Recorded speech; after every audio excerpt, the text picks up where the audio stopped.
Hello. मैं मीरा वर्मा कहानियों की दुनिया से आप सबों के लिए लेकर आई हूँ रक्षाबंधन की कुछ बातें। तो आइए मिलकर सुनते हैं। रक्षाबंधन भारत के प्रसिद्ध त्योहारों में से एक है। यह भाई बहन के प्यार का प्रतीक माना जाता है। रक्षाबंधन का त्यौहार भारतीय त्योहारों में से एक प्राचीन त्यौहार है।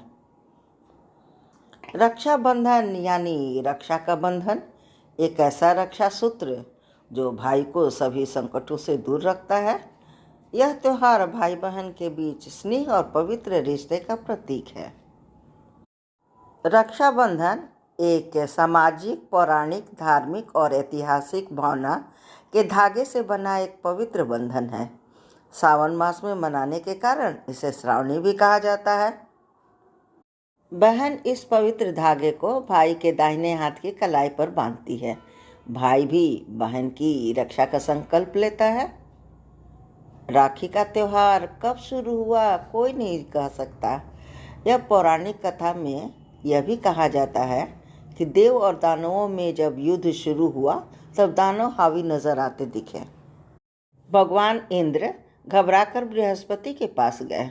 वहां बैठी इंद्र की पत्नी इंद्राणी सब बैठी सुन रही थी।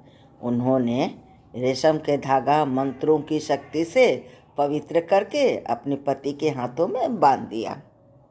संयोग से वह श्रावण पूर्णिमा का दिन था।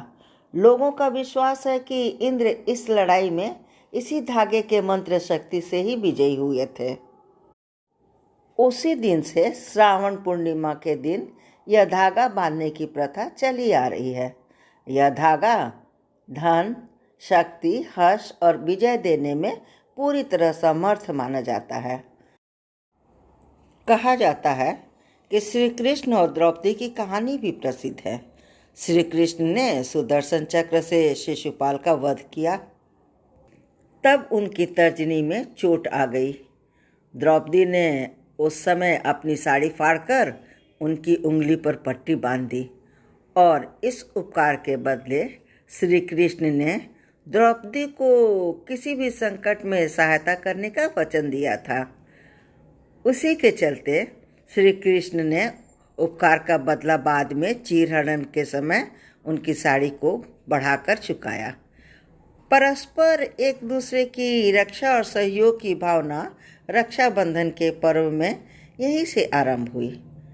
आज यह त्यौहार हमारी संस्कृति की पहचान है और हर भारतवासी को इस त्यौहार पर गर्व है।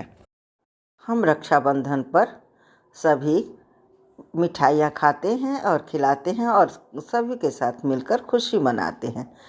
ये यहीं पे समाप्त हुई। आपको ये रक्षाबंधन की जानकारी कैसी लगी हमें कमेंट करके ज़रूर बताइएगा। लाइक, शेयर और सब्सक्राइब करना भी इस चैनल को न भूलिएगा। धन्यवाद।